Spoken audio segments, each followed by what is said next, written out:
We were talking about the Nifty financial expiry today. The index has moved to the high point of trade and it's very close to the 19,000 mark where a lot of open interest is in terms of calls. So once it crosses that, we're probably likely to see a lot more on that index as well. But it's that time of the day where we get you a wrap on what's taking place across dealing rooms. Nimesh has been speaking to a lot of them, most of them on holiday. Not Nimesh, much not much of them. Okay, whoever few there are, Nimesh, what are they saying? So again, the recovery continues for second day running, but again, the flows are muted. I guess it's all been visible on the screen as well.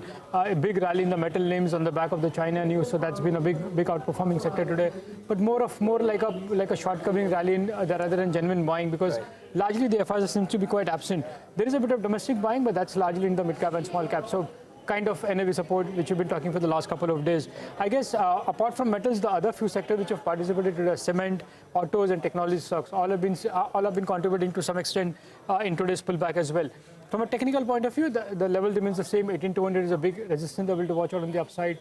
So that's the level on the upside. On the downside, maybe 17,800 is a level which is like a firm support. So should be in that range for the next few days, I guess. But the good part is that there is a bit of momentum back.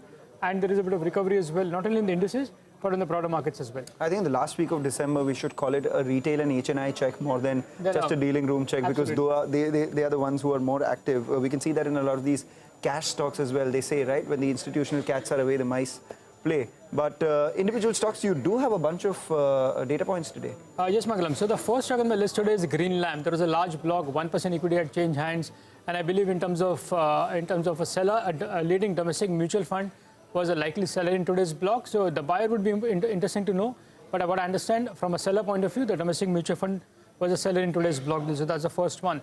The second stock is Aether Industries. Again, one of those fresh listings of this year.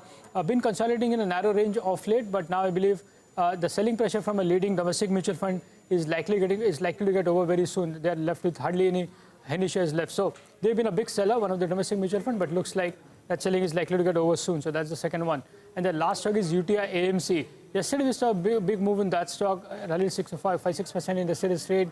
Again, the feedback is a couple of domestic mutual funds have started accumulating the stock at these levels. So the delivery volumes are quite high for the last few days, and that's because some of the domestic mutual funds have been active buyers in UTI AMC. Okay, those are stocks to watch out for. Nimesh, thanks very much for that. Let's welcome in Mitesh, who's with us with the BTST trades. What to buy or sell